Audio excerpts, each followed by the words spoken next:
ایک کتاب جسے آج بھی لاکھوں مسلمان اپنی بیٹیوں کو شادی کے تحفے میں دیتے ہیں، اور ایک دوسری کتاب جس کے بارے میں بعض علماء کا کہنا ہے کہ اس نے بر صغیر کی مذہبی تاریخ کا سب سے بڑا تنازع کھڑا کر دیا۔ حیرت کی بات یہ ہے کہ یہ دونوں کتابیں ایک ہی شخص نے لکھی تھیں، اشرف علی تھانوی۔ ایک طرف انہیں حکیم الامت کہا جاتا ہے، ان کے چاہنے والوں کا کہنا ہے کہ انہوں نے لاکھوں مسلمانوں کی اصلاح کی، دین کو عام لوگوں تک پہنچایا اور بر صغیر کی اسلامی فکر کو نئی زندگی دی۔ دوسری طرف ان کے مخالفین کہتے ہیں کہ ان کی بعض تحریروں نے ایسے اختلافات کو جنم دیا جن کے اثرات ایک صدی گزرنے کے بعد بھی ختم نہیں ہوئے۔ تو حقیقت کیا ہے؟ کیا اشرف علی تھانوی پر لگائے گئے اعتراضات درست ہیں، یا ان کی کتابوں کو سیاق و سباق سے ہٹا کر پیش کیا گیا؟ کیا وہ ایک عظیم مسئلہ تھے یا بر صغیر کی سب سے متنازع مذہبی شخصیات میں سے ایک؟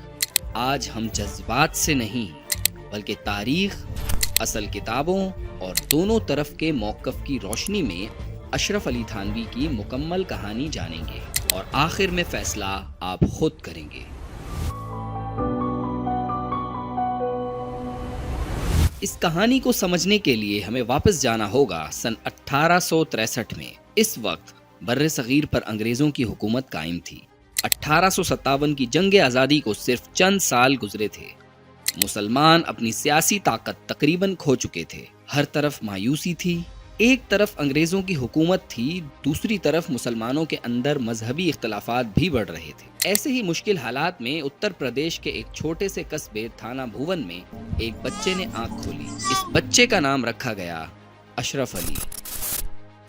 اس وقت کسی کو اندازہ بھی نہیں تھا کہ یہی بچہ آگے چل کر بر صغیر کے سب سے زیادہ پڑھے جانے والے علماء میں شمار ہوگا۔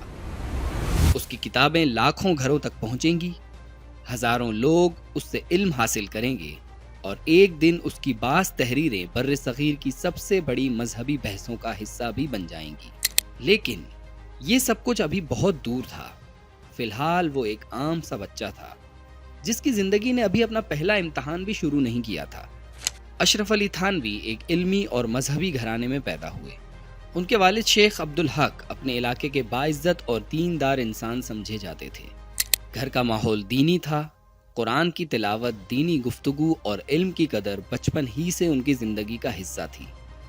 لیکن قدرت نے ان کے لیے ابتدا ہی میں ایک ایسا امتحان لکھ دیا جس نے ان کی پوری شخصیت پر گہرا اثر ڈالا۔ وہ ابھی بہت چھوٹے ہی تھے کہ ان کی والدہ کا انتقال ہو گیا۔ کسی بھی بچے کے لیے ماں کا سایہ سر سے اٹھ جانا صرف ایک دکھ نہیں ہوتا بلکہ اس کی پوری شخصیت کو بدل دیتا ہے۔ آج جدید نفسیات بھی یہی بتاتی ہے کہ بچپن میں والدین، خاص طور پر ماں کی جدائی، انسان کی سوچ، جذبات اور شخصیت پر گہرا اثر چھوڑ سکتی ہے۔ ایسے بچے اکثر دوسروں کی نسبت زیادہ سنجیدہ، خاموش، مشاہدہ کرنے والے اور جلد بالغ سوچ رکھنے والے بن جاتے ہیں۔ البتہ یہ کوئی لازمی اصول نہیں۔ ہر انسان مختلف حالات میں مختلف انداز سے پروان چڑھتا ہے۔ اشرف علی تھانوی کی شخصیت پر بھی اس واقعے کے گہرے اثرات پڑے، اور وقت کے ساتھ ساتھ ان کی سنجیدگی اور علم کی طرف رغبت مزید بڑھتی چلی گئی۔ ان کے قریبی لوگوں کے مطابق وہ بچپن ہی سے عام بچوں سے کچھ مختلف تھے۔ جہاں دوسرے بچے کھیل کود میں زیادہ دلچسپی لیتے تھے، وہاں اشرف علی تھانوی مطالعہ، غور و فکر اور خاموشی کو پسند کرتے تھے۔ گھر کے بزرگ اکثر کہتے تھے کہ اس بچے کی سوچ اس کی عمر سے کہیں زیادہ بڑی ہے۔ ان کی یادداشت بھی غیر معمولی تھی۔ جو سبق ایک مرتبہ پڑھ لیتے وہ انہیں کافی دیر تک یاد رہتا۔ اساتذہ بھی ان کی ذہانت سے متاثر رہتے تھے۔ بعض لوگ تو اسی وقت ان کے روشن مستقبل کی پیش گوئی کرنے لگے تھے۔ لیکن صرف ذہانت کافی نہیں ہوتی۔ اگر صحیح ماحول، صحیح استاد اور مسلسل محنت نہ ہو تو بڑی صلاحیت بھی ضائع ہو سکتی ہے۔ اشرف علی تھانوی کو یہ تینوں چیزیں ایک ساتھ مل گئیں، اور یہی ان کی کامیابی کی پہلی بنیاد بنی۔ ابتدائی تعلیم انہوں نے اپنے گھر میں ہی حاصل کی۔ قرآن مجید، عربی، فارسی اور بنیادی دینی علوم کی تعلیم بہت کم عمری میں ہی شروع ہو گئی۔ وہ تیزی سے ایک کے بعد ایک کتاب مکمل کرتے جا رہے تھے۔ ان کے والد اور اساتذہ سمجھ چکے تھے کہ اس بچے کو عام تعلیم سے زیادہ اعلیٰ دینی تعلیم کی ضرورت ہے۔ چنانچہ جب ان کی عمر تقریباً 15 سال ہوئی تو انہیں بر صغیر کے سب سے بڑے علمی ادارے دارالعلوم دیوبند بھیجا گیا۔ اس وقت دیوبند صرف ایک مدرسہ نہیں تھا، پورے بر صغیر میں اسلامی علوم کا ایک بڑا مرکز بن چکا تھا۔ ہندوستان کے مختلف علاقوں سے طلبہ یہاں آتے تھے۔ یہاں صرف قرآن و حدیث ہی نہیں بلکہ فقہ، عربی ادب، منطق، فلسفہ اور دیگر علوم بھی پڑھائے جاتے تھے۔ یہ وہ جگہ تھی جہاں اشرف علی تھانوی کی زندگی نے ایک نیا رخ اختیار کرنا تھا، لیکن اشرف علی تھانوی کی اصل شخصیت ابھی سامنے آنا باقی تھی۔ دارالعلوم دیوبند میں انہیں ایسے اساتذہ ملنے والے تھے جو نہ صرف ان کی سوچ بدلنے والے تھے بلکہ بر صغیر کی مذہبی تاریخ پر بھی بڑا گہرا اثر چھوڑنے والے تھے۔ یہیں سے ایک ایسے سفر کا آغاز ہونے والا تھا جس نے ایک طالب علم کو حکیم الامت بنا دیا اور ساتھ ہی آنے والے برسوں میں انہیں بر صغیر کی سب سے زیادہ زیر بحث مذہبی شخصیات میں شامل کر دیا۔ دارالعلوم دیوبند میں داخلہ اشرف علی تھانوی کی زندگی کا وہ موڑ ثابت ہوا جس نے ان کی پوری شخصیت بدل دی۔ یہ صرف ایک مدرسہ نہیں تھا، یہ بر صغیر کی اسلامی فکر کا سب سے بڑا مرکز بن چکا تھا۔ یہاں ایسے علماء موجود تھے جن کے سامنے بیٹھنے کے لیے دور دور سے طلبہ آتے تھے، اور یہی وہ جگہ تھی جہاں اشرف علی تھانوی کو ایسے اساتذہ ملے جنہوں نے ان کی علمی اور روحانی زندگی کی بنیاد رکھی۔ لیکن یہاں ایک دلچسپ سوال پیدا ہوتا ہے، کیا ایک ہی استاد سے پڑھنے والے تمام شاگرد ایک جیسے بنتے ہیں؟ حقیقت اس کے بالکل برعکس ہے۔ ایک ہی استاد مختلف شاگردوں کو علم تو ایک جیسا دیتا ہے، مگر ہر شاگرد اپنی فطرت، مزاج اور سوچ کے مطابق اس علم کو سمجھتا ہے اور آگے بڑھتا ہے۔ اشرف علی تھانوی کے ساتھ بھی کچھ ایسا ہی ہوا۔ انہیں دو ایسی شخصیات کی صحبت ملی جنہوں نے ان کی سوچ کے دو مختلف پہلو تیار کیے۔ ایک طرف مولانا رشید احمد گنگوہی تھے، وہ فقہ، حدیث اور فتویٰ کے میدان کے بڑے عالم سمجھے جاتے تھے۔ ان کی پوری زندگی شریعت کے اصولوں پر قائم تھی۔ وہ دلیل سے بات کرتے تھے، ہر مسئلے کا جواب قرآن، حدیث اور فقہ کی روشنی میں دیتے تھے۔ دوسری طرف حاجی امداد اللہ مہاجر مکی تھے، وہ تصوف، روحانیت، اصلاح نفس کے بڑے شیخ مانے جاتے تھے۔ وہ دل کی اصلاح، اخلاق، عاجزی اور اللہ سے تعلق مضبوط کرنے پر زور دیتے تھے۔ گویا ایک طرف قانون تھا اور دوسری طرف روحانیت، ایک طرف عقل تھی اور دوسری طرف دل۔ اکثر لوگ ان دونوں میں سے صرف ایک راستہ اختیار کرتے تھے، لیکن اشرف علی تھانوی نے دونوں راستوں کو ایک ساتھ اختیار کرنے کی کوشش کی۔ ان کا ماننا تھا کہ شریعت کے بغیر تصوف انسان کو گمراہی کی طرف لے جا سکتا ہے، جبکہ تصوف کے بغیر شریعت صرف خشک احکام بن کر رہ جاتی ہے۔ یہی سوچ بعد میں ان کی پوری دعوت، اصلاحی تحریک اور کتابوں کی بنیاد بنی۔ 1883 میں انہوں نے دارالعلوم دیوبند سے اپنی تعلیم مکمل کی۔ اس وقت ان کی عمر صرف 20 سال تھی۔ اتنی کم عمر میں ایک مستند عالم بن جانا خود ایک بڑی کامیابی سمجھی جاتی تھی۔ تعلیم مکمل ہوتے ہی انہیں کانپور کے ایک مشہور مدرسے فیض عام میں تدریس کی ذمہ داری سونپ دی گئی۔ یہیں سے ان کی عملی زندگی کا آغاز ہوا، اور یہی وہ مرحلہ تھا جہاں ایک طالب علم پہلی مرتبہ ایک استاد بن کر لوگوں کے سامنے آیا۔ کانپور میں ان کا انداز تدریس عام علماء سے مختلف تھا۔ وہ مشکل سے مشکل مسئلہ بھی عام آدمی کی زبان میں سمجھا دیتے تھے۔ عام لوگ بھی ان کی بات سمجھ لیتے تھے۔ طلبہ ان کے درس کے منتظر رہتے تھے۔ تاجر، مزدور، کسان اور پڑھے لکھے لوگ سب ان کی مجلس میں آنے لگے۔ ان کی شہرت تیزی سے پھیلنے لگی۔ لوگ انہیں بحر العلوم یعنی علم کا سمندر کہنے لگے۔ یہ لقب کسی حکومت یا ادارے نے نہیں دیا تھا، بلکہ عوام نے ان کے علم کو دیکھ کر انہیں یہ نام دیا۔ تقریباً 15 سال تک وہ کانپور میں پڑھاتے رہے۔ اس دوران ہزاروں لوگوں کے سوالات سنے، گھریلو مسائل بھی آئے، کاروباری مسائل بھی آئے، دینی سوالات بھی، اور روحانی رہنمائی کے لیے بھی لوگ ان کے پاس آتے رہے۔ بعد میں یہی تجربات ان کی کتابوں میں صاف نظر آتے ہیں۔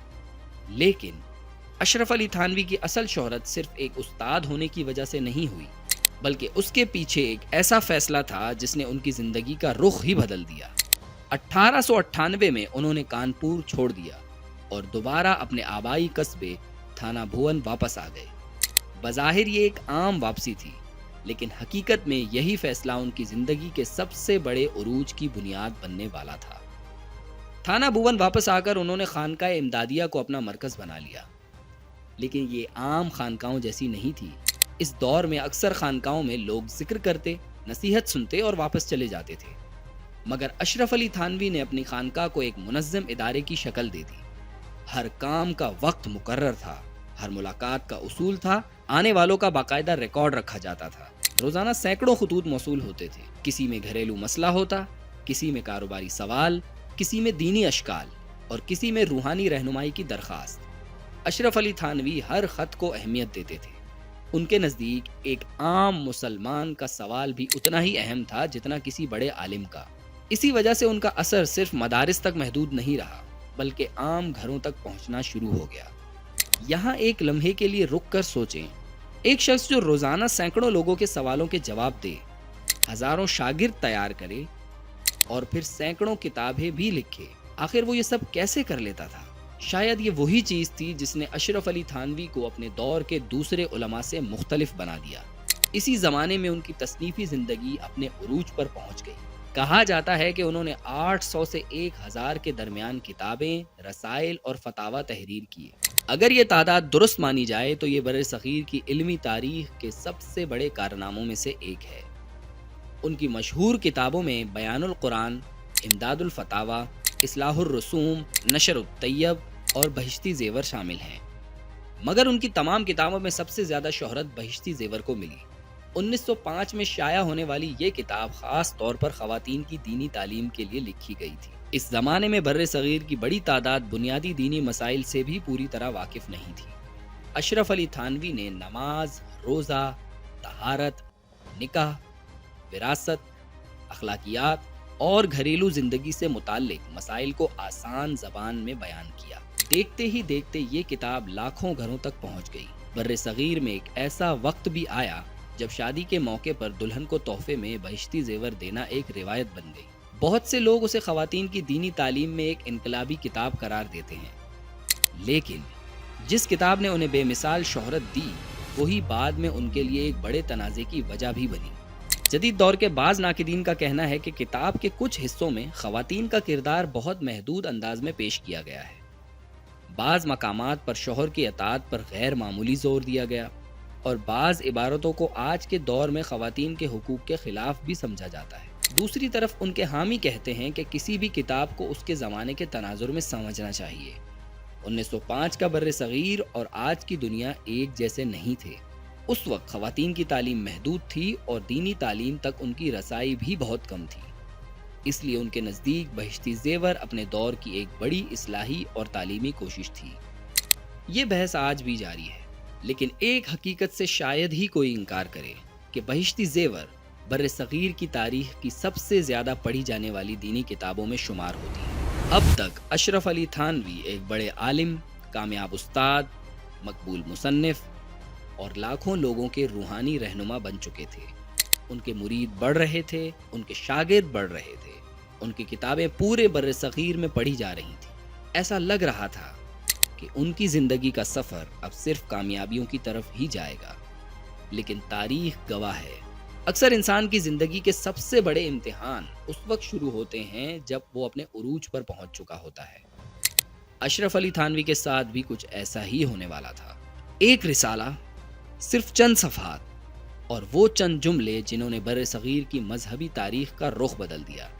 ایک ایسا اختلاف شروع ہوا جس کے اثرات ایک صدی گزرنے کے باوجود آج بھی مسجدوں، مدرسوں اور مسلمانوں کے درمیان محسوس کیے جا سکتے ہیں۔ یہ وہ باب تھا جہاں ایک عظیم عالم کی زندگی میں شہرت کے ساتھ ساتھ بڑے بڑے تنازعات نے بھی جنم لیا۔ اسی دوران اشرف علی تھانوی کی شہرت پورے ہندوستان میں پھیل چکی تھی۔ اب وہ صرف ایک مدرسے کے استاد یا ایک خانقاہ کے بزرگ نہیں رہے، ہزاروں لوگ ان سے بیعت کرتے تھے، لاکھوں لوگ ان کی کتابیں پڑھتے تھے، دور دراز علاقوں سے لوگ اپنی دینی، روحانی اور گھریلو مسائل لے کر ان کے پاس آتے تھے۔ لیکن تاریخ ہمیں ایک بات ضرور سکھاتی ہے، جس شخصیت کی شہرت جتنی زیادہ ہوتی ہے اس کے ہر لفظ کو اتنی ہی باریکی سے دیکھا جاتا ہے، اور اشرف علی تھانوی کی زندگی میں بھی اب وہی وقت آنے والا تھا، وہ وقت جس نے انہیں صرف ایک عالم نہیں بلکہ بر صغیر کی سب سے زیادہ متنازع مذہبی شخصیات میں شامل کر دیا۔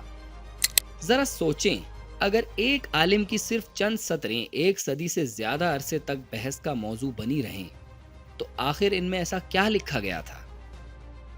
1901 میں اشرف علی تھانوی نے ایک رسالہ لکھا جس کا نام تھا حفظ الایمان۔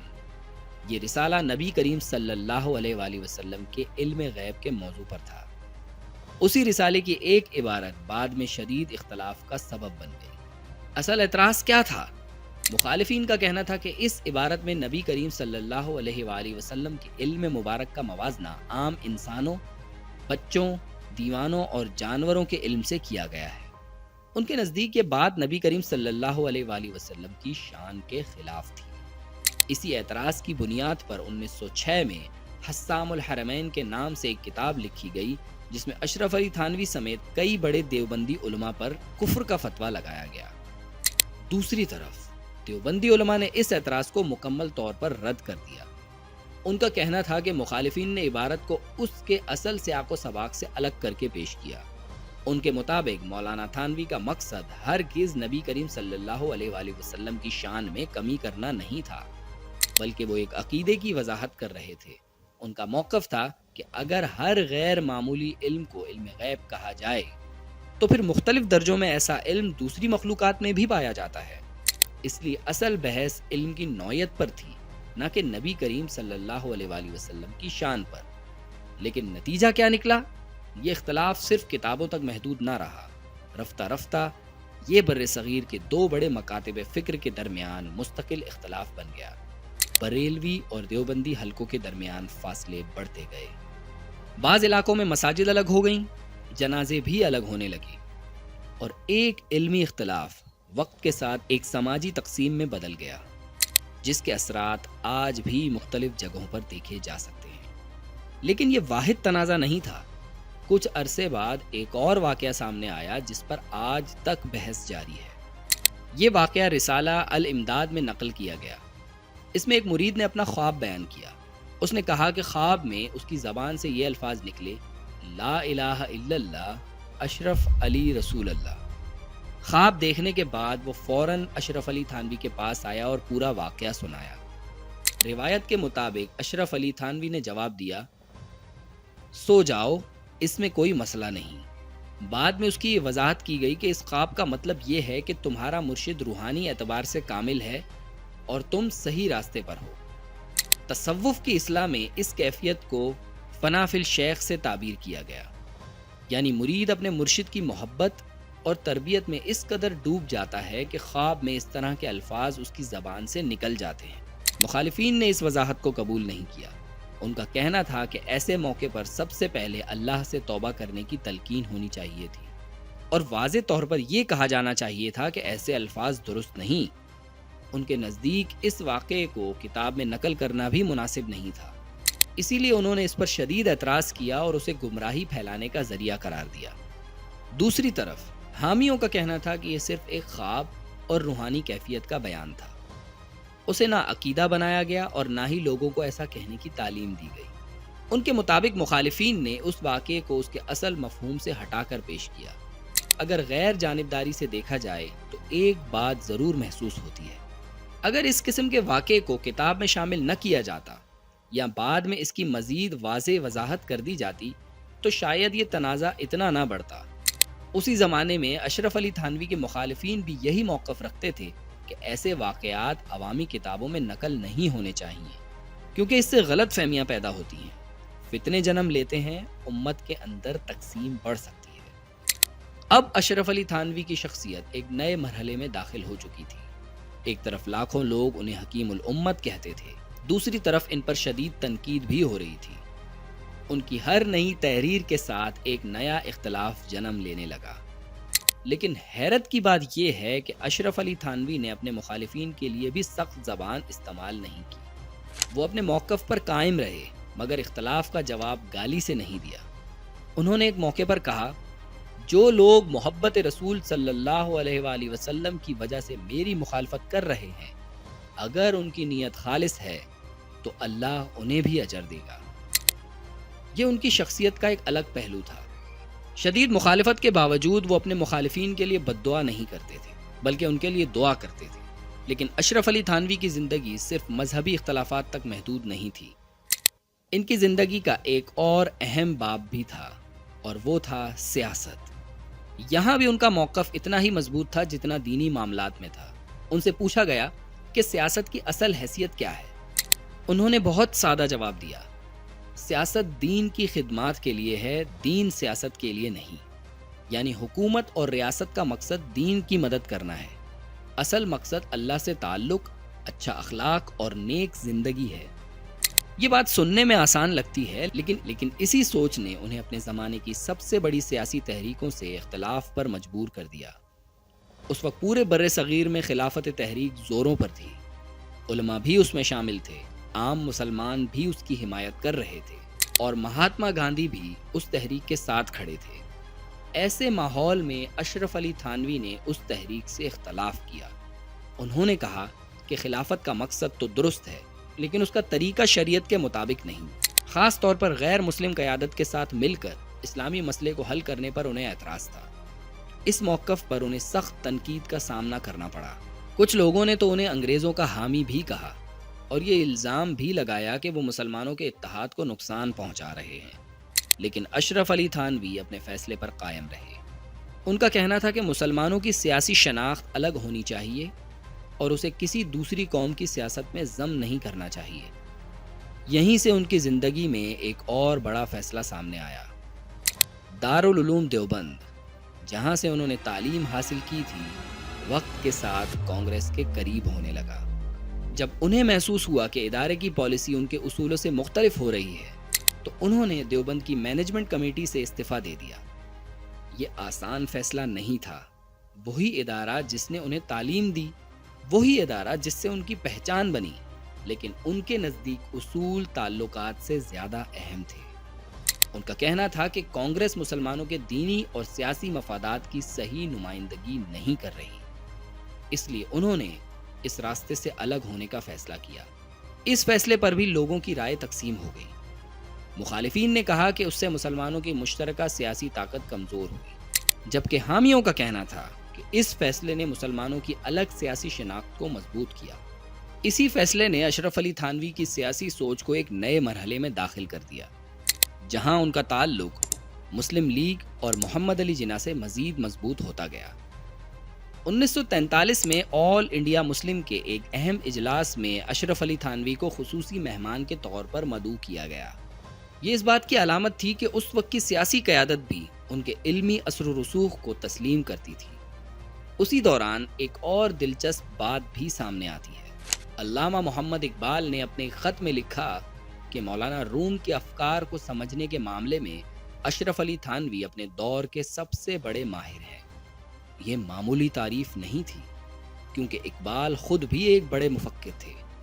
جب وہ کسی عالم کی علمی گہرائی کا اعتراف کریں تو اس کی اہمیت اور بھی بڑھ جاتی ہے۔ اس سے اندازہ ہوتا ہے کہ اشرف علی تھانوی کا اثر صرف مدارس یا خانقاہوں تک محدود نہیں تھا، بلکہ بر صغیر کی علمی دنیا میں بھی انہیں خاص مقام حاصل تھا۔ ان کی شخصیت کا ایک اور پہلو بھی قابل غور ہے۔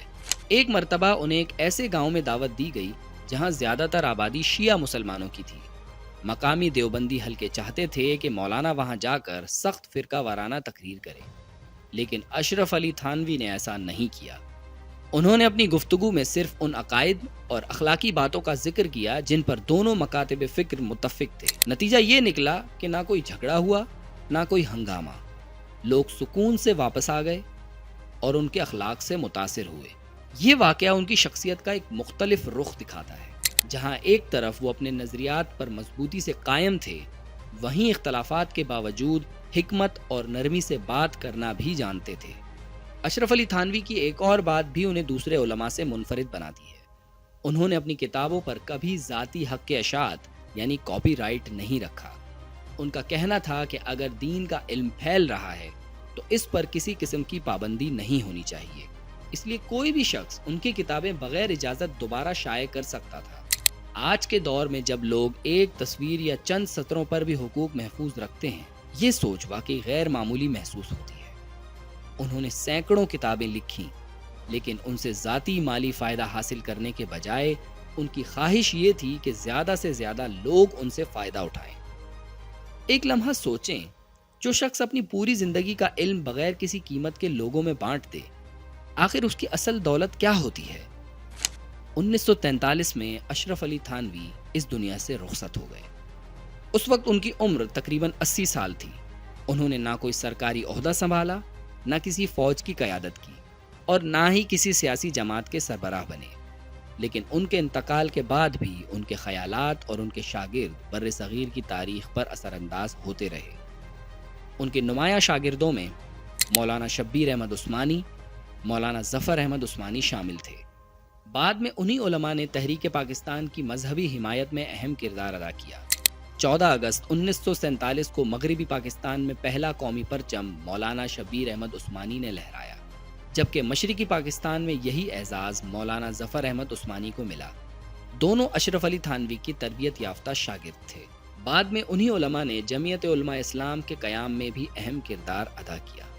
یوں اشرف علی تھانوی کے افکار براہ راست اور بالواسطہ پاکستان کی دینی اور سیاسی تاریخ پر اثر انداز ہوئے۔ بعض مورخین خصوصاً عبد الماجد دریابادی کا کہنا ہے کہ اشرف علی تھانوی ان ابتدائی علماء میں شامل تھے جنہوں نے بر صغیر کے مسلمانوں کے لیے الگ وطن کے تصور کی حمایت کی۔ بعد میں یہی سوچ تحریک پاکستان کی فکری بنیادوں کا حصہ بنی۔